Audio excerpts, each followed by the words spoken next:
వారు కన్నులతో చూచి హృదయముతో గ్రహించి మనసు మార్చుకుని నా వలన స్వస్థపరచబడకుండునట్లు ఆయన వారి కన్నులకు అంధత్వం కలుగు చేసి వారి హృదయం కఠినపరచును అని యెషయా మరి ఒక చోట చెప్పును.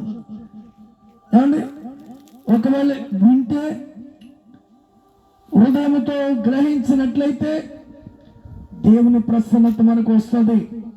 వారు కన్నులతో చూచారట, కళ్ళతో చూస్తున్నాం దేవుని కార్యాలు, స్వస్థత కార్యాలు, విడుదల కార్యాలు ఎన్నో ఎన్నో ఎన్నో మన కళ్ళ ముందు చూసాం.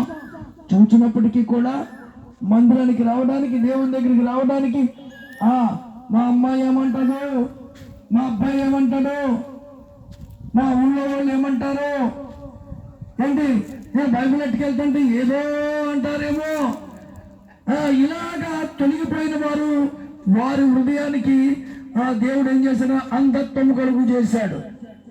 అంధత్వం. నీవు వస్తావా, వెలిగించబడతావు. ఒకవేళ దూరం అవుతావా, అంధత్వంలోకి వెళ్తావు. ఇది దేవుని వాక్యం సెలవిస్తున్న మాట. నువ్వు గ్రహించిన వాడివే కదా, హృదయంలో దేవుణ్ణి తెలుసుకున్నవాడే కదా, మార్పు పొందిన వాడివే కదా, స్వస్థత పొందుకున్నవాడివే కదా. మరి ఎందుకు వెళ్ళిపోవాలి? ఎవరిని చూసి వెళ్ళిపోవాలి? ఏమండి, ఎవరిని చూసి నీవు దూరం అవ్వాలి దేవునికి?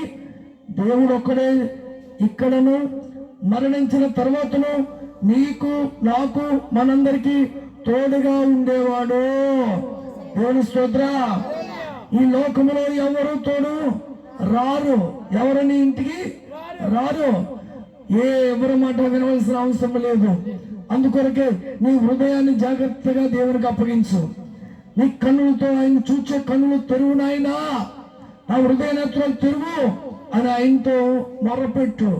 చివరి కాలంలో ఉన్నాం.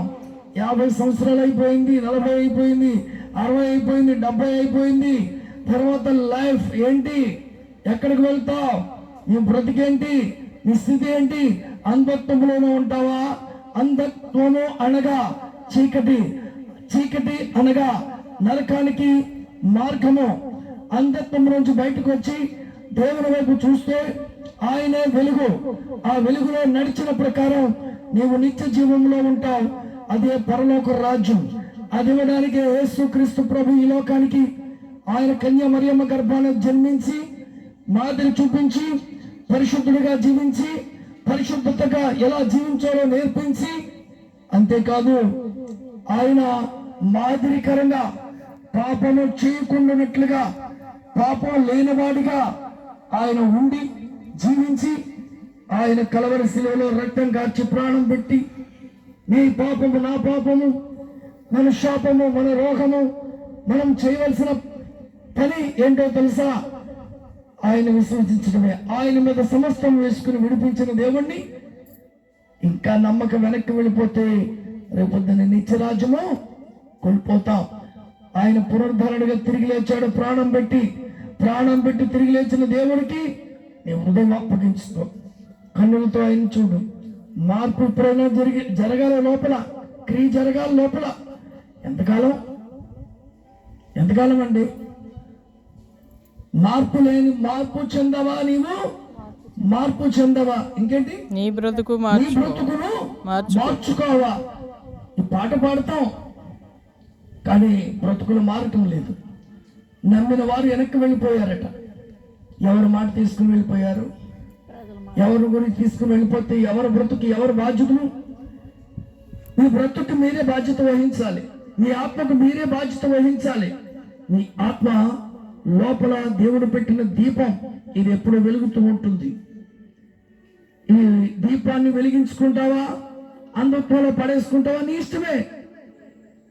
అంధత్వంలో పడేయటం అంటే నీ ఇష్టమైన కార్యాలు చేయొచ్చు. లేదా వెలిగించుకోవాలంటే యేసులా జీవించి చూపించాలి. ఆ రీతిగా చూపించినట్లయితేనే నీ జీవితం, నా జీవితం, మన జీవితం ఆ నిత్య రాజ్యంలో ఉంటుంది. అలాంటి అవకాశం ఉండడానికి ఆయన ఎలా వచ్చాడంట? వెలుగుగా వచ్చాడు. దేవుని స్తోత్రం. వెలుగుగా వచ్చాడు. ఏమంటే వెలుగులో ఉంటే మనకు వెలుగు ఏం చేస్తుంది? వెలుతురు ఇస్తుంది. వెలుతురులో ఉన్నవాడు చీకట్లో ఉంటాడా? వెలుగులో ఉండాలి. వెలుగు